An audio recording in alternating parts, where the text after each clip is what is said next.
Hold up. Let's do this right. What's cracking? New video. All right, man. Look, I'm gonna be honest with you. This is take 2. I was halfway through the motherfucking video, and I said somebody's name that I did not want to say. So we're gonna start over. Okay, this is a strange story, true story, like always, right?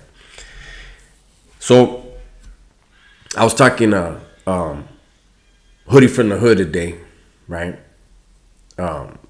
Your friend from the Big O-N, shout out to Hoodie from the Hood. And as I was talking to him, I remembered one of his older homeboys that I was in prison with in New Folsom, 95, 96, somewhere around there. I don't remember. He had came down from another joint. And he got a job in the kitchen with me, right? So he's scoping the scene, and one day he just pulls me over and we're in work and shit. And he's like, hey, man, can I holler at you? I said, what's cracking? He said, look, I just came from the hole. As I was transferring, a wood got at me, and he slid me some paperwork on this wood because, well, he said on this other white dude that was going to be coming down here. And he said he didn't trust the other whites that were there, so he gave it to me. He just wants me to hand it over to the whites, to the woods here. And he goes, that white dude's here. And fuck that guy. His name's Stretch, right? I don't know where Stretch was from. And so he says, here's the history of this dude, though. He goes, the cops plant him on different yards. And what he does is he finds out who the dope dealers are on each yard. And he gives up all the dope dealers. And then boom, they move him to another yard. And he's basically taking down all the dope dealers everywhere they put him for the cops, right? And I was like, oh, well, shit, yeah, let me, I said, and here's the thing, no disrespect to the whites, no disrespect to the woods and shit, but B Facility back then, 95, 96, they were not running a program. They were, maybe one day I'll tell you a story about what happened between them and the blacks, and then you'll understand. They had zero type of program. They had no leadership. They were just running amok, right? So I told him, I told the Crip, I said, look, Holmes, there's really nobody, not an individual to holler at. I said, but this dude right here, our co-worker, and he's a bum, so I'll say his name, Ziggy from Coco County. I said, I can get at Ziggy. Ziggy at least would know who to give the paperwork to, out of the woods and shit. So he's like, okay. I said, but look, I'm gonna have you and him talk. I'm gonna introduce you guys. He's like, all right. So I go over and I say, hey, Ziggy, I need to holler at you. He said, what's up? So I run him down. Hey, look, this dude came. He's like, that don't even sound right that they gave the paperwork to a Crip, right? To a black dude. I said, well, it is what it is. He has the paperwork, and that dude stretches here, and he's gonna take down all the motherfucking dope dealers. So, he's gonna give you the paperwork, and you guys handle your business. So that should have been just like clean cut, right? Straight across the board. Boom. Hey, look, the Crip was like, I don't want to have nothing to do with this. I just, what's right is right. And here's the paperwork on this cat, and you guys handle your business. And we never had this conversation. So that's what it was supposed to be, right? So we go to yard. Well, no, I take that back. We worked in the evening, so we all go back to the cell. When we go back to the cell, I run down my cellie.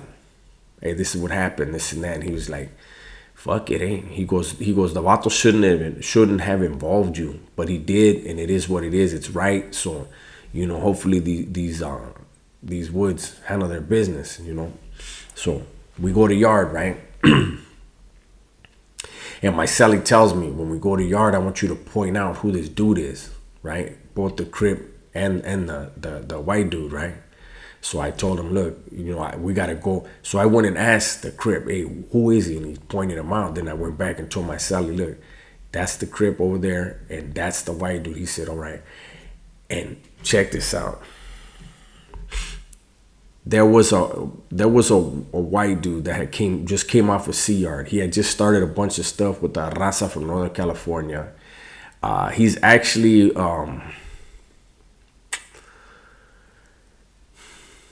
there's a group that used to exist for the whites, and then that whole organization was put in bad standings for whatever reason. Nobody's business but the whites' business.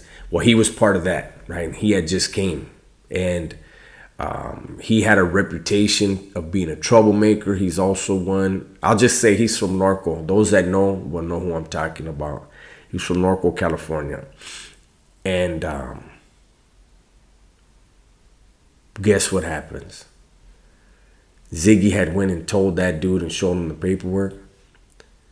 And that dude called Stretch over and was like, hey, I guess he was telling him, like, look, man, this black dude's saying that you're this, and that. What do you think the white dude said? Stretch. That's bullshit. That's a fucking lie, right? Well, my Sally looks over and he sees these two dudes talking. And he tells some of the homies, hey, strap up. Shit's about to go sideways right now, right? And he tells me, come with me. So we walk over and we approach that white dude from Norco, right? And my Sally tells him straight out, hey, what the fuck is going on here? Eh? And he's like, he knew who my Sally was. And he was like, oh, no, well, we're going to get to the bottom of this. And my Sally said, why were you talking to Stretch, though? He doesn't get a heads up. He doesn't get to say whether it's true or not. I know damn well you didn't run this fool down on what was going on, right? And you could tell on his face he did. And he was like, no, well, look, we're trying. And my Sally just cut him off and he said, listen, I'm going to tell you right now, if anything happens to my Sally or any raza behind this, that's your ass. We're coming after you and all of you. And he was like, no, well, hey, And my Sally was like, I don't want to hear it, Holmes. You mishandled this whole motherfucking thing. It is what it is now.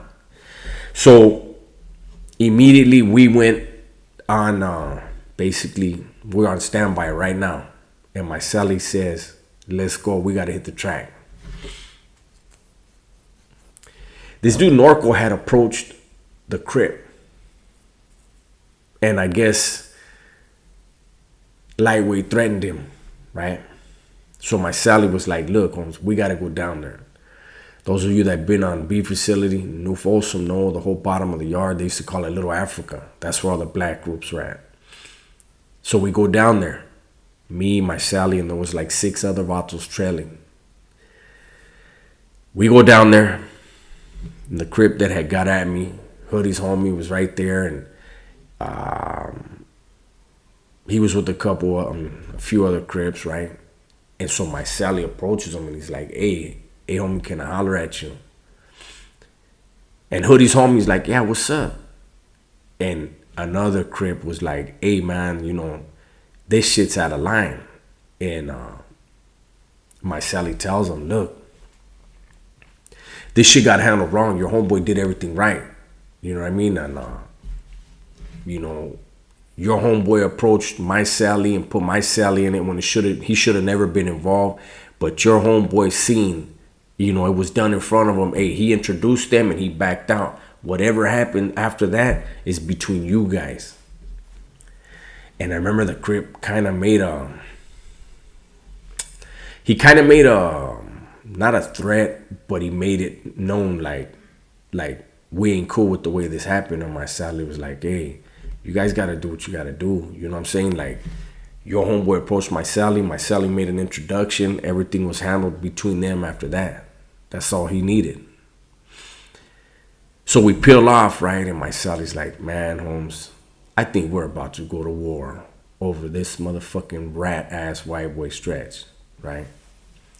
Mind you, this is Stretch's like second day there. The first day, boom, this is who it is. Second day, this is happening. Next thing we know, these motherfuckers are walking together. The Crip from San Diego and Stretch. And they're talking. And everybody on the yard is watching. It was quiet as fucking. Everybody was just watching them walk the track. And I remember it was the weirdest shit, eh?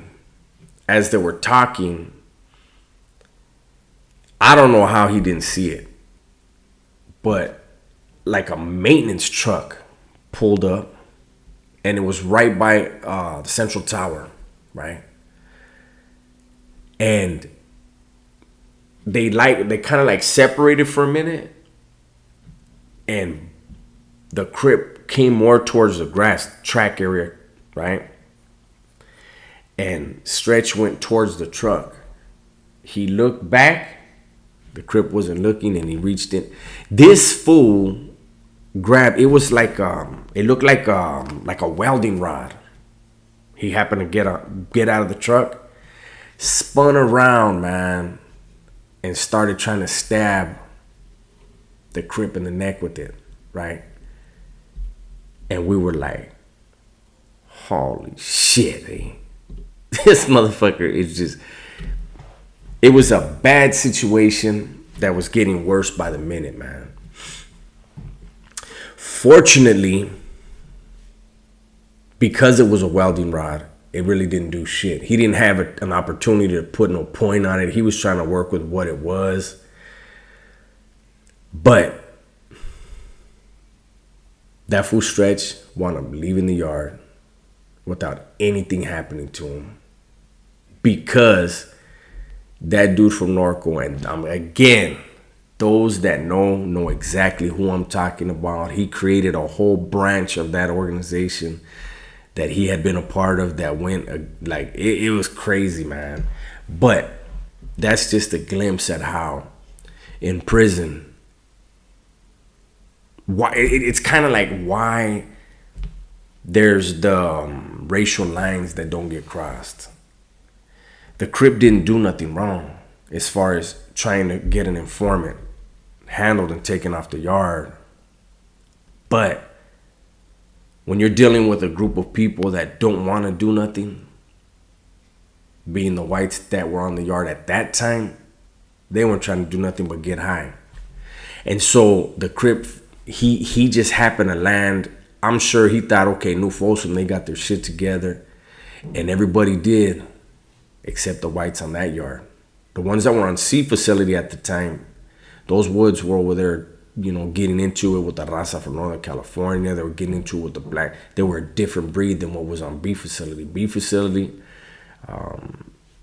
they were a bunch of just dope fiends, dirty, and